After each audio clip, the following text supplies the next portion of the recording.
কিছুক্ষণ আগে আমি আমার হোয়াটসঅ্যাপে একটা পিক পাঠাবো কোনো একজন লোককে, তো এরকম একটা মেসেজ আসছে, sorry this media file does not exist on your internet storage.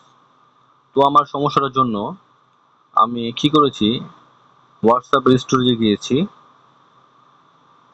Apps ইনফোতে গিয়েছি, অ্যাপস থেকে আমি আমার স্টোরেজ ক্যাশ থেকে ক্যাশগুলো সব রিমুভ করে দিয়েছি। যত ক্যাশগুলো আছে এই ক্যাশ ক্লিন থেকে আমি ক্যাশগুলো সব ক্লিন করে দিয়েছি, কিছু রাখিনি আর, বুঝতে পারছেন?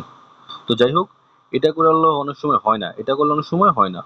ওই ক্ষেত্রে আমরা কি করব, আমরা হোয়াটসঅ্যাপটাকে আনইনস্টল করে দেব। হোয়াটসঅ্যাপটাকে আনইনস্টল করে দিয়ে পরবর্তীতে আমরা আবার ট্রাই করব, তাহলে আমাদের সমস্যাটা সমাধান হয়ে যাবে। তো আমি এইভাবে করেছি, হয় নাই। পরবর্তীতে আমি হোয়াটসঅ্যাপটাকে আনইনস্টল করেছি, করার পরে আমি একটা ভিডিও আর পিকচার পাঠিয়েছি, একটা ডেট লেখা গেছে দেখেন, এই যে 11টা 27, 11টা 27-এর মধ্যে 11টা 30 আমি পাঠাইছি দুটাকে, কেমন? ওকে।